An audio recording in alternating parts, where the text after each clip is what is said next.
नमस्कार। HP current affair booster में आप सभी का स्वागत है। तो आज की इस वीडियो में हम डिस्कस करेंगे हिमाचल प्रदेश के important current affair. Himachal Pradesh के डेली न्यूज़पेपर से जो 2-3 दिनों में करंट अफेयर्स बने हैं उन सभी को हम डिस्कस करेंगे इस वीडियो में। इस वीडियो का पीडीएफ फाइल और अदर वीडियोज़ का पीडीएफ फाइल जो है आप हमारे टेलीग्राम चैनल से डाउनलोड कर सकते हैं। टेलीग्राम पर आपको और भी इन्फॉर्मेशन हम टाइम टू टाइम देते रहते हैं। टेलीग्राम का लिंक नीचे डिस्क्रिप्शन बॉक्स में दिया गया है। चलिए डिस्कस करते हैं आज की वीडियो का फर्स्ट क्वेश्चन जो हमारे पास है वो है which position IIT Mandi has been achieved in the Atal ranking of institutionals on innovation achievement. तो Atal ranking of institutional on innovation achievement में आईआईटी मंडी का कौन सा स्थान रहा है। देखो ये जो रैंकिंग जारी की गई है Atal ranking of institutional on innovation achievement, इसमें आईआईटी मंडी का जो स्थान रहा है वो काफ़ी अच्छा स्थान रहा है। ऑप्शन सी जो है वो सही आंसर है। 7th पोजीशन जो है ओवरऑल इंडिया में आईआईटी मंडी की रही है। अब बात करेंगे और भी पोजीशंस जो यहाँ पर दी गई हैं उन सभी पोजीशंस के बारे में। तो इसमें जो है वो पहली पोजीशन जो मिली है वो मिली है IIT Madras, Indian institute of technology जो मद्रास में है उसको पहली पोजीशन मिली है। आईआईटी बॉम्बे को सेकंड पोजीशन मिली है और आईआईटी दिल्ली को जो है वो थर्ड पोजीशन मिली है और 7th पोजीशन तो आईआईटी मंडी को दी गई है। अब ये जो रैंकिंग है ये किसके द्वारा जारी की गई, तो उपराष्ट्रपति वेंकैया नायडू ने जो था वो Atal ranking of institutional on innovation achievement की जो था वो घोषणा की थी। ये भी आप याद रखिएगा यहाँ से। अब यहाँ से मुझे कमेंट करके बता दीजिए कि आईआईटी मंडी जो है वो कहाँ पर स्थित है। डिस्ट्रिक्ट मंडी में मतलब कौन सी जगह पर जो है आईआईटी स्थित है, ये आप कमेंट करके बता दीजिए। मैंने कई बार आपसे डिस्कस किया है, तो जो लोग रेगुलर वीडियो देखते हैं वो कमेंट करके जल्दी से बता दीजिए। नेक्स्ट क्वेश्चन है Arjun award nominee player Shiv Keshavan belong to which place. तो अर्जुन अवार्ड के लिए नामांकित खिलाड़ी शिवा केशवन जो है वो हिमाचल के किस स्थान से संबंध रखते हैं। देखिए अभी आपको पता है ये जो अवार्ड है ये दिए जाते हैं, कब दिए जाते हैं आपको पता होना चाहिए कि 29 अगस्त को दिए जाते हैं ये अवार्ड। तो इन अवार्ड्स के लिए जो है वो हिमाचल प्रदेश के एक अंतर्राष्ट्रीय खिलाड़ी हैं जिनका नाम शिवा है, शिवा केशवन इनका नाम है। इनको जो है वो चुना गया है, ये मनाली से संबंध रखते हैं। ऑप्शन सी जो है वो सही आंसर है। अब देखो ये मनाली से संबंध रखते हैं तो इनके बारे में थोड़ी सी जानकारी आपको पता होनी चाहिए। कौन सी गेम से संबंध रखते हैं, तो ये एक लियूज गेम होती है, ये लियूज गेम से संबंध रखते हैं। अब ये लियूज गेम होती क्या है, मैं थोड़ा सा इस गेम के बारे में पहले आपको बता देता हूँ। देखो लियूज गेम जो होती है इस गेम में इस तरह से होता है कि एक लकड़ी और प्लास्टिक से बनी हुई एक प्लेट टाइप में होता है जिसको स्की कहते हैं या फिर लियूज कहते हैं। तो वो लकड़ी और प्लास्टिक की जो पट्टी का आकार की स्की बनी होती है उसमें बैठकर खिलाड़ी जो है वो फिसलता है। इस तरह की ये गेम होती है, इसमें कंपटीशन होता है। अब ये जो यहाँ से खिलाड़ी चुने गए हैं जिनका नाम शिवा केशवनन है, उन्होंने कहाँ कहाँ पर भाग लिया है। देखो इन्होंने जो है 1998 में पहली बार ओलंपिक में हिस्सा लेकर जो था वो इतिहास रचा था। ल्यूज खेल के बारे में जो था वो ऑस्ट्रिया के एक जाने माने खिलाड़ी थे जिनका नाम था गुंटर लैमरर। इन्होंने 1997 में जो था इस गेम से लोगों को रूबरू कराया था। अब शिवा केशवनन ने जो है वो 1998 से लेकर 2018 तक जो है वो 6 शीतकालीन ओलंपिक में जो है वो भारत का प्रतिनिधित्व किया है, ये भी आप याद रखिएगा। शिवा केशवनन के अलावा हमीरपुर के एक और खिलाड़ी हैं जिनका नाम है रोमेश पठानिया। तो रोमेश पठानिया को जो है वो द्रोणाचार्य अवार्ड के लिए नॉमिनी किया गया है। ये जो रोमेश पठानिया है ये हॉकी कोच है और ये डिस्ट्रिक्ट हमीरपुर से जो है वो संबंध रखते हैं। तो ये 2 खिलाड़ी आपको याद रखने हैं। अगर बात करें अर्जुन अवार्ड की, तो अर्जुन अवार्ड की स्थापना 1961 में की गई थी, ये भी आप याद रखिए। 1961 में इसकी स्थापना जो थी वो की गई थी। और द्रोणाचार्य अवार्ड की स्थापना कब की गई थी, तो सबसे पहली बार द्रोणाचार्य अवार्ड जो था वो 1985 में दिया गया था। कब, 1985 में, ये भी आप याद रखिए। तो ये बेसिक सी जानकारी है। नेक्स्ट क्वेश्चन देखते हैं। नेक्स्ट क्वेश्चन है who has been awarded the prestigious civil services award recently. तो अभी हाल ही में प्रतिष्ठित सिविल सेवा पुरस्कार किसे दिया गया है। अभी हाल ही में जो है प्रतिष्ठित सिविल सेवा अवार्ड जो है वो दिया गया है। और ये किसको दिया गया है? ये दिया गया है ललित जैन को। ऑप्शन ए जो है वो सही आंसर है। ललित जैन को जो है वो पर्यावरण संरक्षण एवं रोजगार सृजन करने के लिए प्रतिष्ठित सिविल सेवा अवार्ड 2020 से जो है वो सम्मानित किया गया है। और मंडी के बीरबल शर्मा, बालकृष्ण शर्मा, एक चिकित्सक हैं डॉक्टर मंगत राम डोगरा और लोक नायक नरेंद्र ठाकुर को जो है वो हिमाचल गौरव पुरस्कार 2020 से सम्मानित किया गया है। मैं एक बार फिर से इनके नाम रिवाइज करता हूँ। बीरबल शर्मा, बालकृष्ण शर्मा, एक डॉक्टर हैं जिनका नाम है मंगत राम डोगरा और दूसरा लोक नायक है नरेंद्र ठाकुर। इनको जो है हिमाचल गौरव पुरस्कार 2020 से सम्मानित किया गया है। और ऊना जिला के भरवाई एक जगह है भरवाई, यहाँ के संदीप कुमार को सामाजिक एवं साहसिक कार्यों के लिए, यहाँ पर इन सभी फील्ड में योगदान के लिए जो है ये अवार्ड दिया गया है। और शिमला जिला की अंतर्राष्ट्रीय जो खिलाड़ी हैं, महिला क्रिकेट खिलाड़ी सुषमा जिनका नाम है, इनको भी जो है वो सम्मानित किया गया। तो याद रखिएगा यहाँ से आप एक और बात कि सुषमा जो है जो अंतर्राष्ट्रीय महिला क्रिकेट से संबंध रखती हैं वो हिमाचल के कौन से जिले से संबंध रखती हैं? तो ये शिमला जिले से संबंध रखती हैं। इनको जो अवार्ड दिया गया है वो दिया गया है खेल के क्षेत्र में प्रशंसनीय एवं उत्कृष्ट योगदान के लिए। ये आप याद रखिएगा। देखो ये छोटी छोटी जानकारी है, ये मैंने डिस्कस की आपके साथ, तो यहाँ से जितना आप याद रख सकते हैं उतना याद रखने की कोशिश कीजिएगा। Next question, under mother Teresa Asahay Matru Sambalam Yojana how much assistance provided to destitute and BPL family women. तो मदर टेरेसा असहाय मातृ संबलम योजना के अंतर्गत असहाय और गरीबी रेखा से नीचे की महिलाओं को प्रतिवर्ष प्रति शिशु कितनी राशि दी जाती है? तो इन महिलाओं को जो है ये राशि प्रति वर्ष दी जाती है और प्रति शिशु दी जाती है। इस योजना के तहत मदर टेरेसा असहाय मातृ संबलम योजना के तहत ये दी जाती है 6,000 रुपये। ऑप्शन बी जो है वो बिल्कुल सही आंसर है। और देखो यहाँ से तो हम काफ़ी कुछ डिस्कस कर सकते हैं, परंतु कुछ इंपॉर्टेंट बातें मैं आपको एक बार रिवाइज करवा देता हूँ जल्दी से। देखो अंतर्जातीय विभाग के लिए जो पुरस्कार दिया जाता है वो दिया जाता है 50,000 रुपये का। ये आप याद रखिएगा। मुख्यमंत्री कन्यादान योजना है।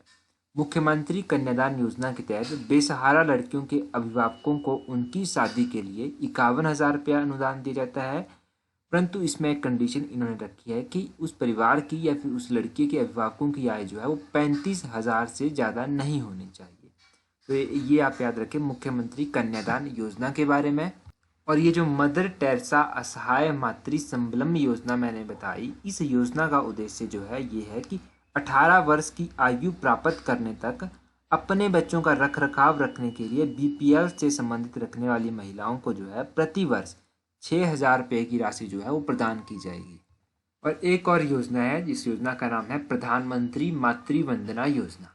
प्रधानमंत्री मातृ वंदना योजना के तहत जो है वो गर्भवती महिलाओं और स्तनपान कराने वाली महिलाओं के बीच केंद्र और राज्य सरकार का एक अनुपात रखा गया है, जिसके तहत 5,000 रुपये का प्रोत्साहन जो है वो दिया जाता है। मतलब जो 5,000 रुपये दिया जाएगा वो सेंटर और स्टेट के बीच में डिवाइड होगा।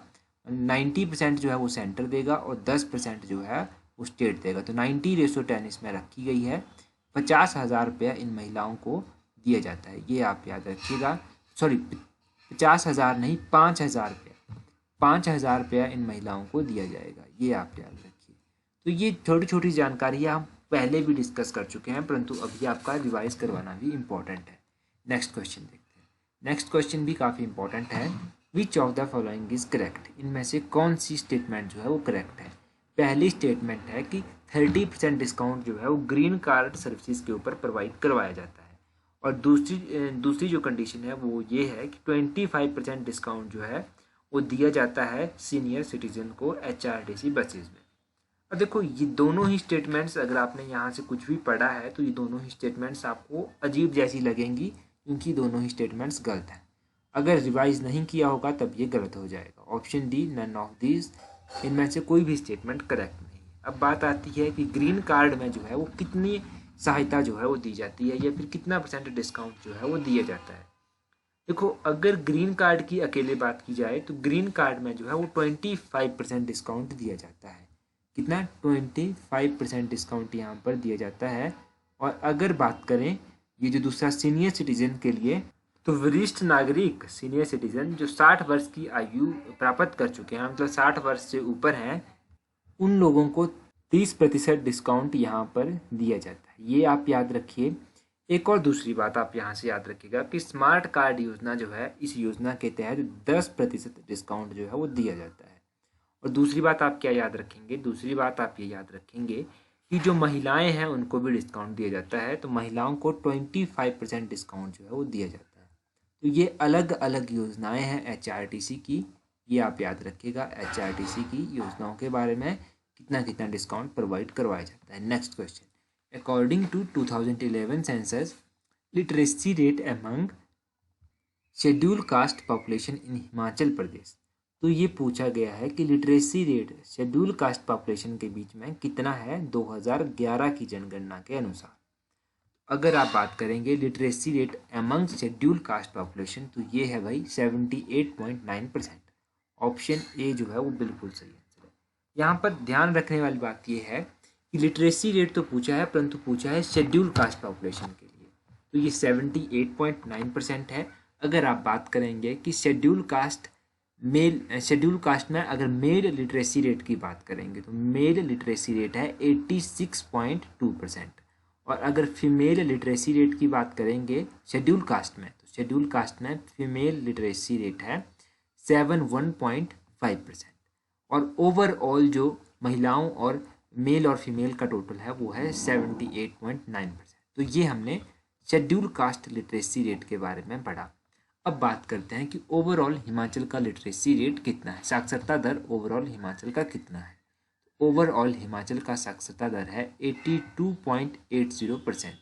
ये ओवरऑल हिमाचल का साक्षरता दर है। और अगर आप बात करेंगे कि मेल का लिटरेसी रेट कितना है, तो मेल का लिटरेसी रेट है 89.53%। और अगर आप बात करेंगे कि फीमेल लिटरेसी रेट कितना है, तो फीमेल लिटरेसी रेट है 75.93%।